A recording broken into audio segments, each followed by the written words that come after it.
शैतान चाहता नहीं है कि उसकी बातें एक्सपोज हों, लेकिन अगर प्रभु ने एक्सपोज कर दी हैं तो होंगी पक्का, सब कुछ एक्सपोज होगा उसका एजेंडा।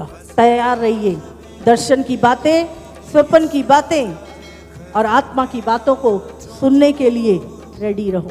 ये 4 साल अगर आपको पता नहीं क्या होने वाला है। 2025 परख की छलनी। हर एक विश्वासी, वॉलंटियर, पास्टर, कलीसियाएं, हर एक व्यक्ति को शैतान फटकेगा।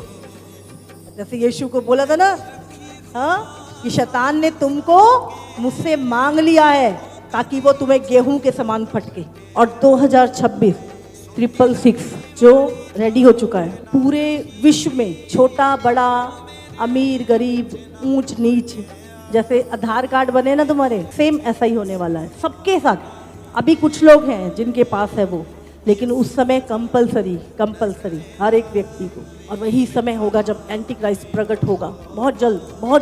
लोगों को लग रहा है ये बचा लेगा, वो बचा लेगा, इसकी सरकार आ जाएगी तो बच जाएंगे, उसकी सरकार आ जाएगी तो बच जाएंगे। ये व्यक्ति, राज्य यहोवा का है, सब कुछ उसके कंट्रोल में है, सब कुछ जो उसने लिखा है वो बातें बाइबल कहती है उसकी एक बिंदी भी बिना पूरा हुए ना टलेगी। तो जो बातें प्रभु ने वचन में लिखी हैं, भविष्यवाणियों में लिखी हैं, एक एक चीज पूरी होने जा रही है। और अब हम बहुत निकट हैं हमेशा के लिए छुटकारे के लिए। अब ये छुटकारे नहीं, आज बीमार है छुटकारा आज, या हमेशा के लिए छुटकारा। कोई बीमारी नहीं, कोई दुष्ट नहीं, कोई घटी नहीं, कोई विलाप नहीं, कोई आंसू नहीं, कोई निराशा नहीं, कोई दुख नहीं। आनंद ही आनंद होगा, आनंद ही आनंद होगा। क्या हम तैयार हैं? कुछ ही लोगों के मुंह से निकल रहा है, तैयार है दुख की झल्ली में से निकलने के लिए? कोई गर्दन पे बंदूक रखे बोले यीशु का इनकार कर, क्या करोगे? बोलो। अगर कर दिया तो समझ रहे, अनंत काल उसी के साथ बिताओगे।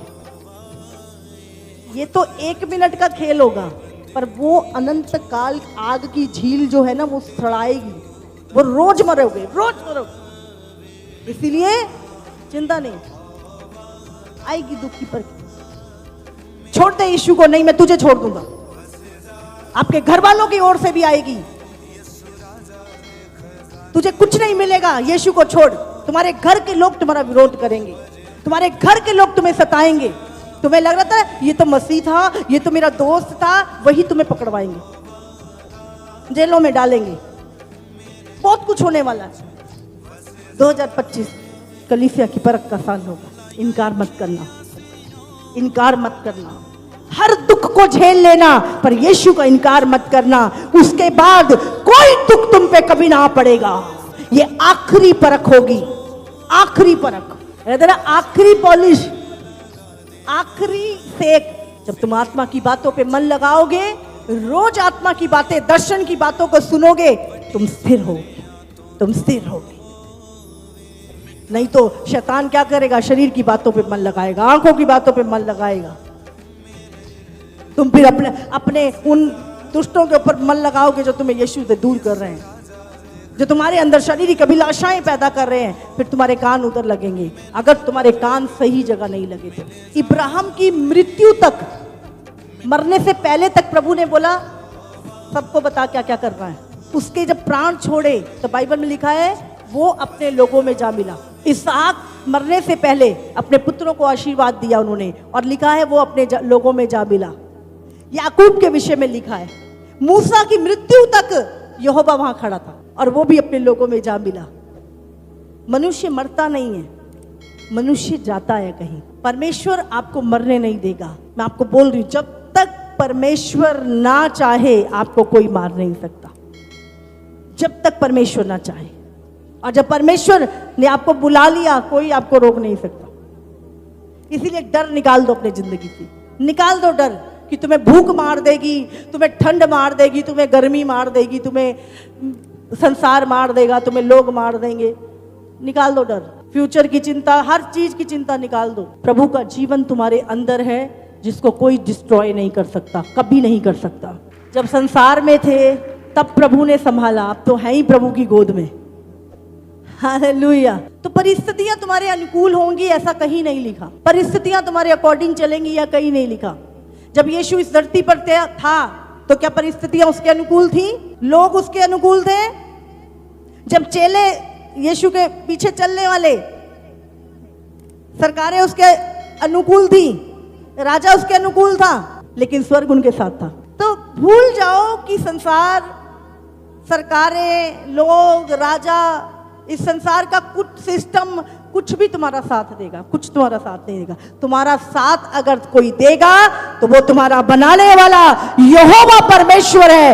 उसी पे विश्वास रखो, वो तुम्हें लज्जित नहीं होने देगा, वो तुम्हें नाश नहीं होने देगा, वो तुम्हारी रक्षा करेगा, वो लगातार तुम्हें लिए फिरेगा। वो जंगलों में से, समुद्रों में से, नदियों में से, चट्टानों में से तुम्हारे लिए मार्ग तैयार करेगा और तुम्हें लिए चलेगा अंत तक। अपना भरोसा प्रभु पे रखो।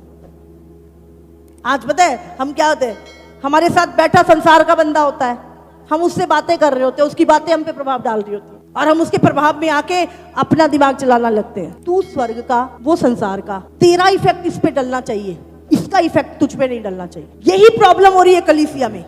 संसार का इफेक्ट कलीसिया के ऊपर आ रहा है, संसार का प्रभाव कलीसिया के ऊपर आ रहा है।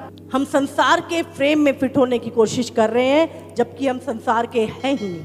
अपने आप को वचन के फ्रेम में फिट करो, वचन के फ्रेम में, वो ही तुम्हें बुद्धिमान बनाएगा। जब प्रॉब्लम आई कोरोना में, सारी दुनिया के वैज्ञानिक, सारी दुनिया का दिमाग, सारी दुनिया के पीएचडी, पूरी दुनिया के डॉक्टर, पूरी दुनिया के पॉलिटिशियन, सारी दुनिया की सरकारें सब इकट्ठे हो गए एक ना दिखने वाले वायरस के लिए, तो भी सल्यूशन ना कर पाए। जल्दबाजी में गलत गलत बना के ठोक दिए तुम्हें अंदर। किस पे भरोसा कर रहे हो? जब अकाल पड़ा ना, पानी खत्म हो गया, नदियां सूख गई, परमेश्वर गया, प्रभु मेरा घराना, मेरे बच्चे। प्रभु कहता सुबह ना मिट्टी खोद, मिट्टी खोद, नीचे से पानी आएगा। उसने मिट्टी खोदी, सब जगह अकाल, पर इब्राहिम के पास पानी का सोता था। बाहर के शत्रु आए, बोले ये तो हमारा है। उसने बोला दूसरा खोदा, वहां पर भी सोता, तीसरा खोदा, वहां पे भी सोता। इब्राहिम के लिए सोते पे सोता बहता गया। वो टाइम आएगा जब संसार को तुम्हारी जरूरत पड़ेगी, जब संसार अपनी चीजों के लिए तुम पे डिपेंड होगा, तुमसे भीख मांगेगा। वो समय आ रहा है, वो समय आ रहा है। अपने आप को ऐसा बना लो, और ये तैयारी करेंगे, हम तैयारी करेंगे ताकि जब वो समय आए तो तुम्हें संसार पे डिपेंड ना होना पड़े, संसार तुम पे डिपेंड होगा। हालेलुया।